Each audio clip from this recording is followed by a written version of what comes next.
Please join me in welcoming back Homeier and Patti Heubach. Tuning Adept to optimum performance. All right. Thanks, guys. You want me to go ahead and do the clicks?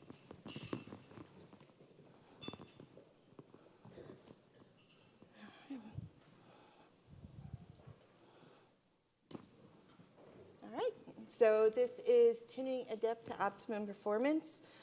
Being on the help desk, one of the more frequent calls that we get is about performance. My Adept is running slow, or having trouble logging in. It's taken a while to make changes. So Eric and I worked with members of the development team, especially Jean. Thank you for all your help. And we came up with a few things that you could do in Adept that will improve the performance for your users. All right, so a little bit about myself. As I mentioned yesterday, I've been the help desk manager since 2010. I have an MBA from DeSales University with a concentration in computer information systems. My help desk has been in the top 10 with Help Desk International 2 years in a row, and this past year, just outside the top 10, we're number 13. Same thing I said before. Been around for Adept for 20 years, experienced application consultant, worked with over 200 companies, and I've been an Adept administrator at 3 different client sites, just in case you needed a refresher. So. It's been a while. Yeah. They've had cake since. We have had cake. Yes. Which was very good, just saying. I didn't eat more than 2. All right. So our first topic we're going to delve into today is about improving the quality of your database. Help desk, as you know, sometimes you'll call us, you're having problems with Adept. One of the things we might ask you for is a copy of your database so that we could take a look at your database in our environment, see if we can replicate any of the issues or see if there's anything wrong with the database. So there's a few things you can do to make sure your database is in good condition. The first one would be to take a look at the database analysis report. So the database analysis report, if you haven't seen it before, gives you a list of every custom field that was made for you, specifically in your database. It's the ones that we create inside Designer. It also gives you a bit of information about what your usage rate is. So if you've got a field, for example, if it's 32 characters wide, the longest string is 6 characters, the average string was 0. The things you're looking for are going to be things like this where 100% of them are blank. When we're creating databases, we're thinking, and we're getting into Adept, and we're like, all this data. And we talked about, some of you talked earlier about what are the things you can do for homework and before implementation, and you want to gather from each department what are the kind of information that you want. I can tell you that when you asked me, back 20 years ago, I said, I want everything. But what you realize is you don't necessarily need everything, right? There's always going to be those things that we want to bring in, but then 6 months to a year from now, you find out you didn't even use. But that still takes up size in your database, right? SQL allots for that space, whether you use it or not.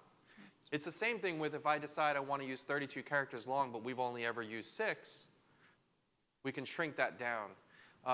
Start going through. The database analysis report, if you haven't run it in a while, in the last couple of releases has been modified, and it actually gives you a summary at the very end of that, which is really cool, by the way. That gives you an idea of what fields are being used, how the percentage of them are being used. It also tells you how much you can safely trim from those. The thing you want to keep in mind, however, is there are 3 of these reports. There's the database analysis, there's the version database analysis, and then there's the history database analysis. And you want to run all 3 of those before you start chopping things off, right? Because it may look like safely in the file database, the current database, that you can delete 15 characters, and then you do, and you actually chop off 7 characters in your version database table. When you chop that field down and you say, I'm going to reduce it, you reduce it everywhere, globally, in all 3 different areas. So you want to run all 3 reports and compare those before you do that. But I can tell you that from running just simply this, I have gone into customer sites that have been there for years and reduced their database down to 1/3 of its size, just simply by cleaning up the database, getting rid of fields. The other thing you want to be concerned about is if the field is blank or 80% of those are blank. Is that a field we should be using? Especially ones that are extracting and they're coming out blank. We may need to look and see why are they not extracting? Why are people not filling these out? So you may have to repair the extraction, figure out what's not extracting, or you may need to set up required fields to make sure that that information is getting filled in.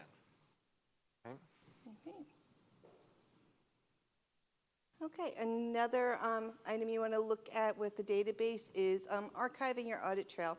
A lot of times we'll get some very large databases when they come in to help us. One of the reasons why they're so large is because of a table that's the CMD table that's in the database, which contains all of your audit trail information. It's important to look at your audit trail and only be collecting the information that you absolutely need to be, auditing. Some people just go in here and they just check everything off. But in reality, they don't need to know every time somebody is viewing the document at their site, or they might not need to know every time somebody's logging in or logging out. So the more stuff you're adding to that table, the larger your database is going to get, and that's going to make it harder to make backups. The backups, the larger they get, the more prone they are to get to being corrupt, and the harder they are to transfer over to us if we have to do troubleshooting. That's an important thing to keep in mind, guys. The command table, it's everything and anything that's done both from the user side and from the administrator side, right? So it's nice to have. It's very nice to have. There's also an archive utility inside the designer that you can also do that with. One of the things I find often is that users will say, or administrators will tell me, well, I don't want to get rid of that, right? Because users can see that at the file level. They can look at the file and see the audit trail. Is it going to affect that too? And it does. Okay, so you may want to track what you need, but you may also want to archive several years before. When we say archive, it's not like you're instantly taking everything and moving it away. You can determine what it is. So you can say everything from 2010 and before, I'm going to archive. This not only affects your general performance and the size of your database, but it performs, as Patty said, your backups, which also affects your upgrades, right? And what we'll find a lot of times is when we go to do an upgrade, we usually will ask you for a copy of your database first. The reason we do that is we actually run that in-house to see how long it takes and if we're going to run into any issues with your upgrade. A lot of times what we run into is the command database is too big. And you may hear from us saying, we recommend that you archive your command database. You can also choose, if you were to say, well, Patty, I'm sorry, but I really want to control how many times people are viewing a document. You can archive that particular piece from yesterday and before, but then keep all of the rename and the open document check-in, check-out. You can keep that part current, but archive other parts of it. But it is really important to kind of do that, especially for your backups if you want to make sure that those are all happening okay and your backups aren't really big. That's all in there. So keep in mind you may want to archive that off if you decide that you don't want to not track certain things. Admins, I'll also add, admins can always search the command database even if you archive it. There is an option when you're looking through the audit trail to search the archived audit trail. So even though users may only be able to see up until the last 3 years, you can always search everything. Okay. How often do you recommend? It's going to depend on what the requirements are of your company. Yeah. Some companies, they want to keep a year's worth of data. Some, they only want to keep a couple of months worth of data. It really depends on how active your system is, how many things you're recording in the table, and again, what your company is going to require that you're going to keep. Yeah, a lot of it has to do with the life cycle of your projects and things like that. So if you have long-running life cycles of projects, then you want to keep last couple of years. But if it's not quite so tight and it's not so big, then you can start going back a year and then archive everything except for the last year. I've had people who archive just 6 months, and they'll say anything before the last 6 months. If we're looking at anything past the last 6 months, that person's probably not even here, who cares? You know what I mean? So it all depends on what your level is and what you need. Gene, did you have a comment? Wrong, but I believe that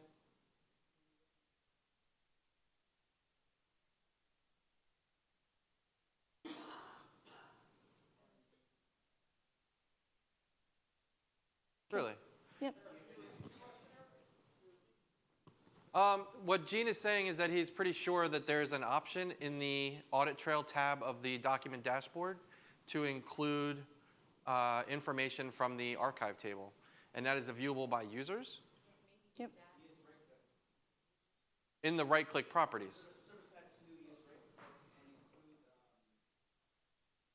Huh, I have not seen that one.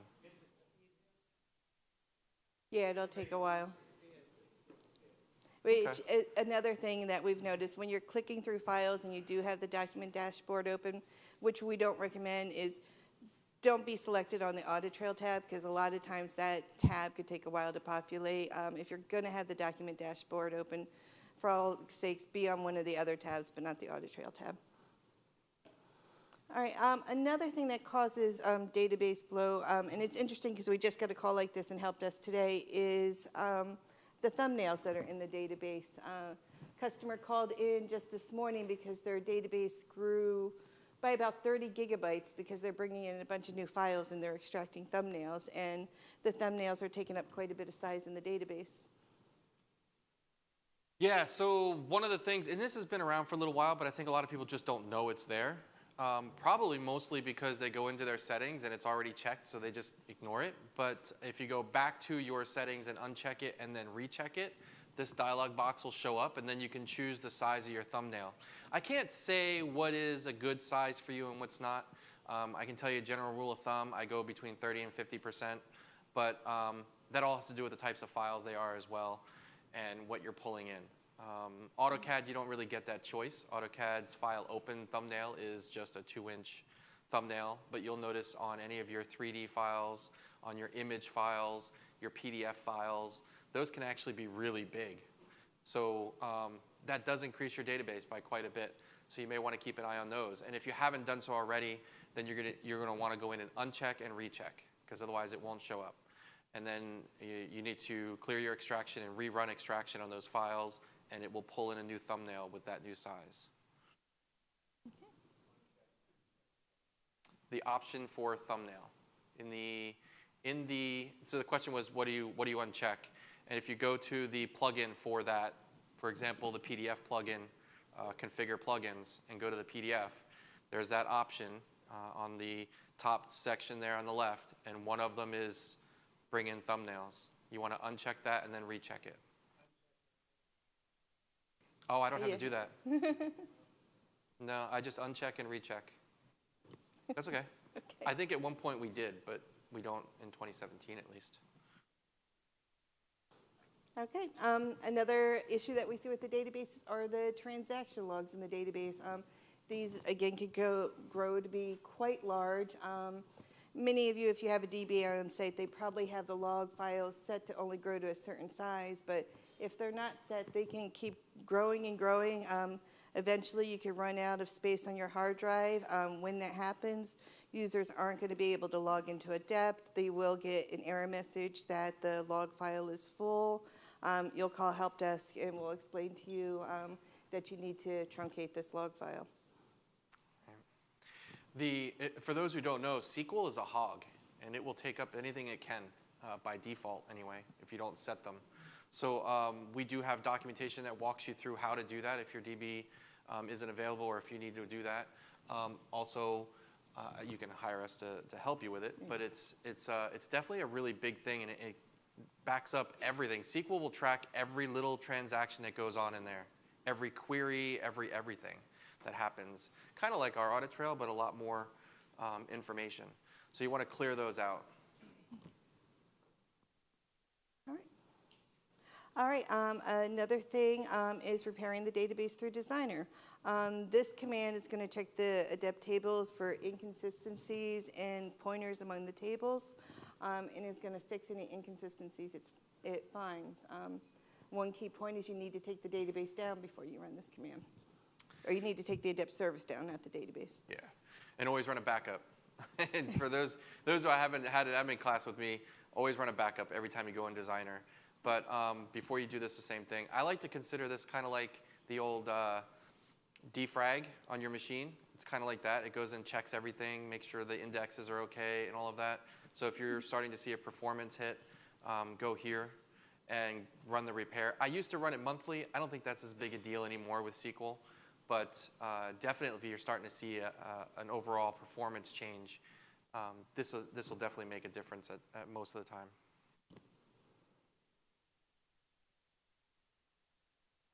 All right. Additionally, there is purging history or turning off history altogether in the Adept database in order to clear up some space.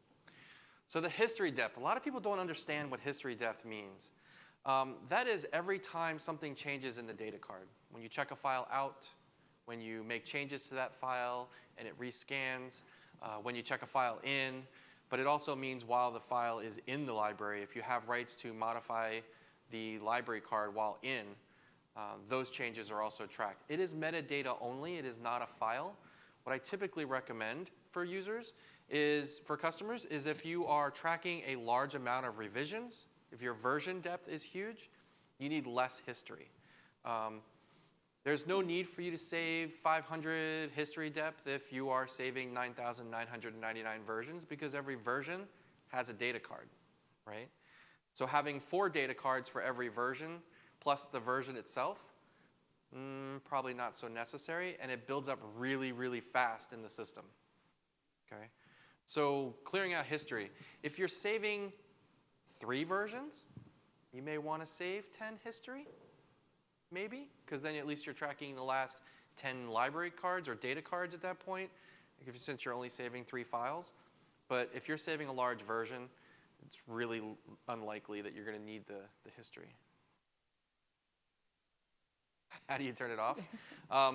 So the off is from here for turn it to 0, right? And then inside the designer application, there is a purge history. There's also a purge history to depth. So if you change your history, if it was 100 and you change it down to 10 because you were here and decided you didn't need that much, that 100 isn't going to go away for anything existing. It's still going to be in that database. So in Designer, if you stop your services, go into Designer, make a backup, and then run under the File menu, there's Utilities. You can actually run a Purge History, which will clear out history altogether.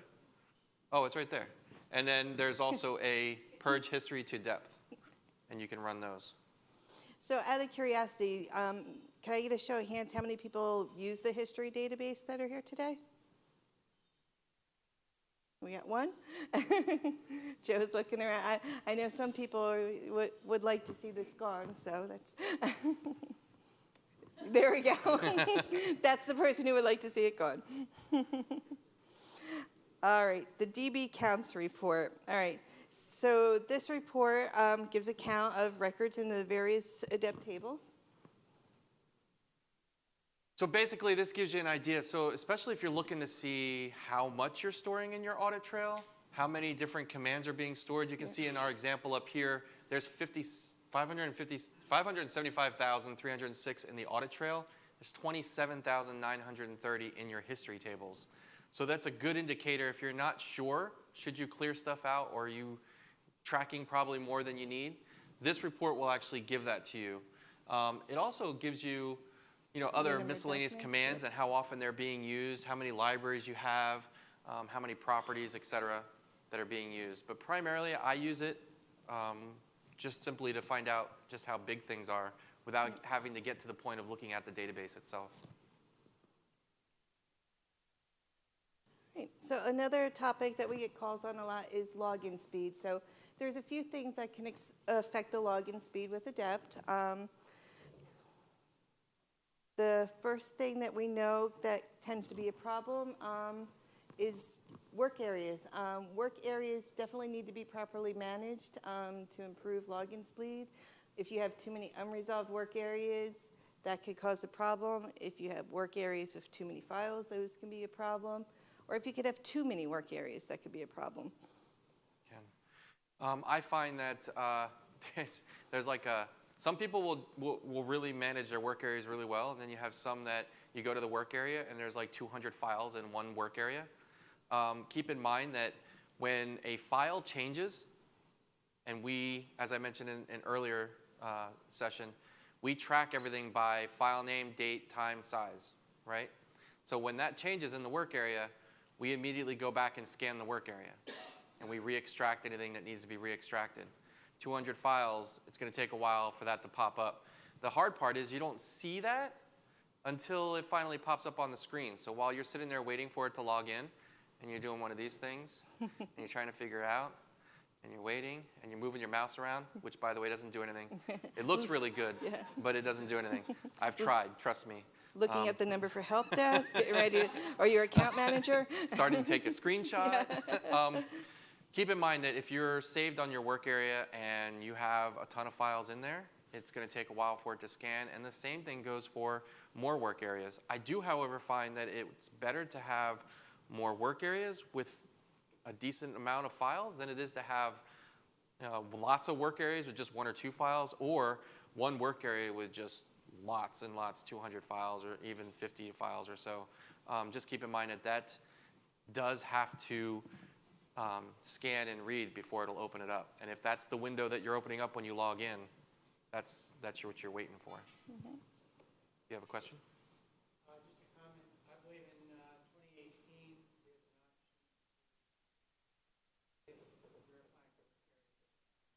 Oh, nice. Did anyone hear that? So in 2018, there's an option to skip verify work area during login as a potential speed up for your logins for Adept. All right, so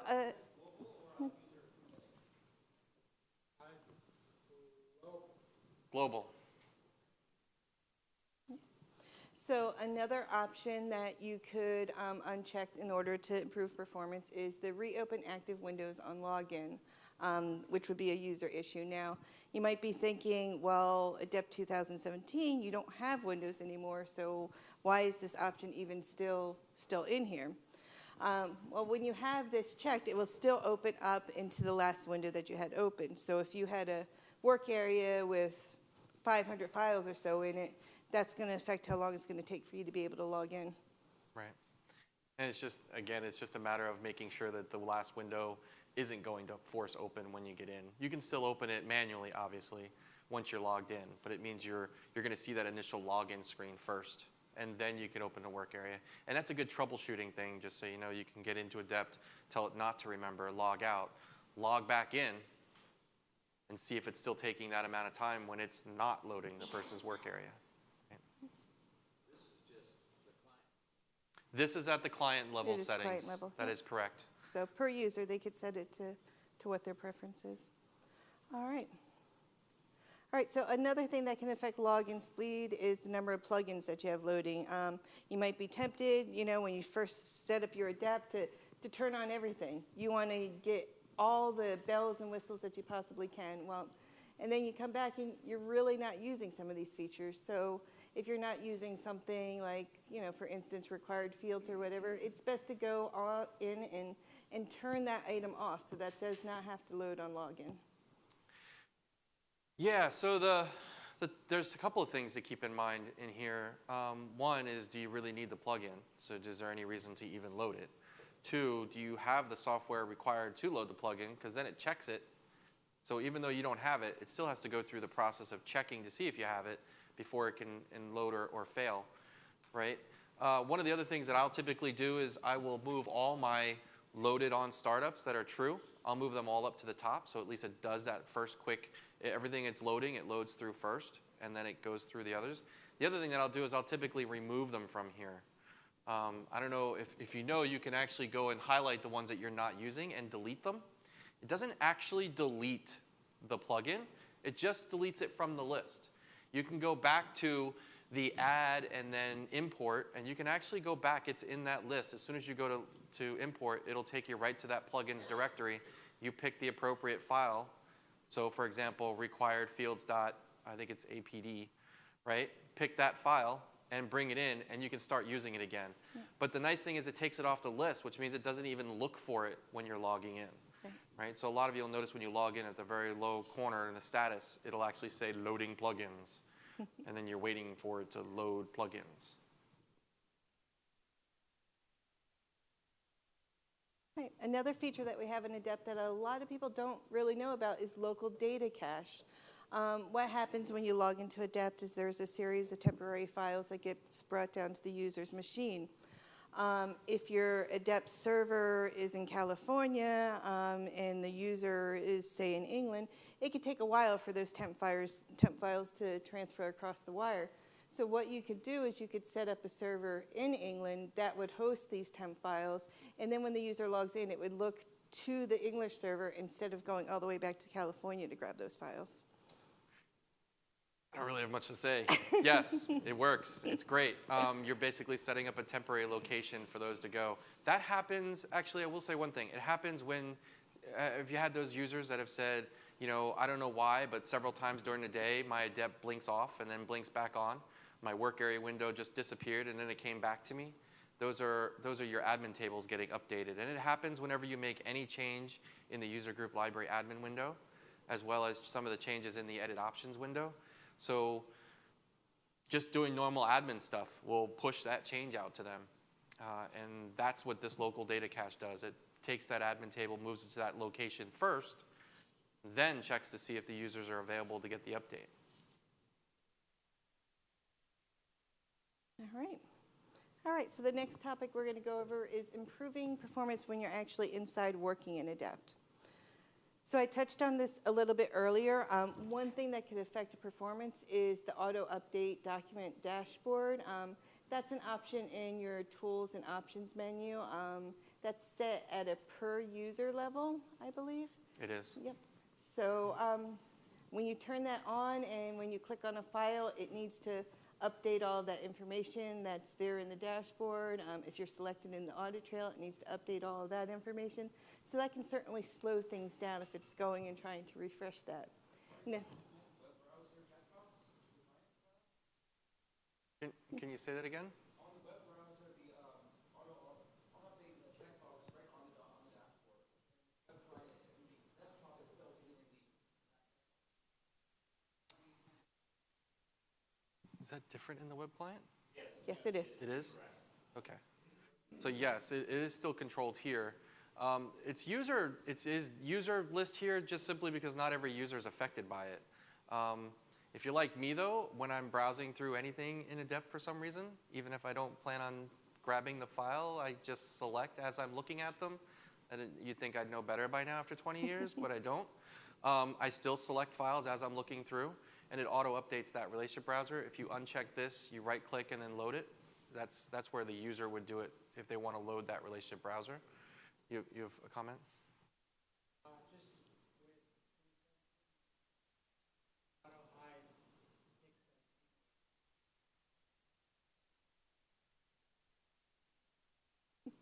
Does the AutoHide still actually stop the loading of it though? Yeah, it doesn't currently, that's for sure. Right. Okay, so in 2018, the AutoHide for the document dashboard is not going to load the relationships because it's hidden. I know it doesn't do that now, and now I still wait for it, but in 2018, that's gonna change. All right. All right, so another option that you're able to change, again in the Tools options, and this is an admin option, is the background test setting. The background test setting is the time it takes to see if you're active or inactive when you're working in Adept. So if you're in the middle of signing something out, it's not going to suddenly clear all those windows out on you. This is basically what that is, so it's the time it takes to do those checks. Again, you can increase that so it's not checking so frequently. I think by default it's now 300, I think. It is 300 So, by default now. But however, if you've been upgrading, I believe it's still at the 10 or whatever it was before. So you may want to go back and increase that so it's not checking quite so often and trying to see if it needs to push that, because that is activity that happens. All right. Another way to improve performance is by indexing fields. The advantage of the index fields is that when you search on an index field, the search is much faster than if you were searching on a non-indexed field. So you get 15 of those index fields. They are set from inside Designer when you're at the modify of the database record, as you see here. The file guide, if anyone has the file guide set up, I think a lot of people don't necessarily know, unless you've been in my admin class, that the top level of the file guide is already indexed. So if you're utilizing the file guide, don't index the field that's already at the top level of your file guide because it's already indexed. Right? So you're just taking up one of your 15 and losing that number when you're already technically using it.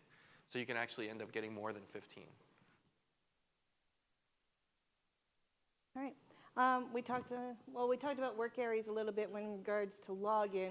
Another thing that can affect performance is local versus network areas. If your network connection isn't good and you're using network work areas, performance is going to be slower. It's kind of like that browse when you go to browse to see what else is on your network and you wait for everything to resolve and show you all those servers and everything else. It's kind of the same thing. It's looking and it's going out there. The same thing is it's trying to extract from that network location. So it's going across the network to pull out the information, thumbnails, extraction properties, relationships, and then it's pulling back over to your machine and loading it up. So it's just a matter of whether or not you should be running a network work area or not. There are benefits, obviously, to network work areas as well as to shared work areas, or to local work areas as well. So it's up to you whether you do that or not. Just understand that having it on a network has its pitfalls as well. All right, so we've talked about this in a couple of presentations, but AFS faults have really been a lifesaver when it comes to improving performance with users that are spread out geographically. Yeah, so AFS, as you guys know, I think you've probably, if you haven't already, you've certainly seen enough of it up here, right? But it's getting those files local to where they need to be. Before AFS, we were using distributed vaults. We still use distributed vaults. AFS is not the answer to everything, but it's also the sense of now, no matter where you're taking it out from, it's always local to you. Whereas a distributed vault, it may be in California, and the files are in California, and my files might be here in Pennsylvania, but if I need to get a New York file from California, I'm signing it all the way out from California, whereas replication, the vault is here, there's a satellite vault there, the files are here and they're there. If something changes there, it gets replicated here. If anything changes here, it gets replicated there. I'm always signing out from my local. All right, so to kind of wrap things up, if you need help with running through any of these items that we listed today, want to have your system, somebody take a look at your system, we do offer what's called a health check service. The health check service is basically a session with someone like myself or Nick or another AC. We typically provide it, especially to users that have been on Adept for a year or more, could be less. What it is we basically sit down with you, whether it's on-site or remote, and we go through everything in your environment. We talk about something I call the day in the life of a file. Some of you have heard me say that before, where the file begins to where the file ends and all the stuff that's done in between. We try to evaluate what it is you do daily, and if you're using Adept to leverage that, or if how you're using it can be leveraged better if you're not using some of the options and features that are in Adept. We also run reports, many reports that are in the system as well as outside the system, and we track to see whether performance from the server side, from the workstation side, and then we look to see how we can help you make this run better. Obviously, we would love to come back and say everything is perfect. You don't have to change anything. But it gives you a chance to kind of get another look at it. A lot of the reports and the things that we've shown here, all of that is stuff that's covered in the health check, but there's a lot more as well that is not up here that we look at as well. All right, so we're running a little late on time. Do we have time to take any questions, or are we good? All right, any questions? Huh? Cool. All right, well, if you do have any questions, we'll be in the Lafayette room after the sessions conclude today until 5 o'clock. You can stop by, say hi to me or Eric, or we also have several help desk staff that'll be there until 5 o'clock as well. You're not real? Really? All right, thanks. Thank you.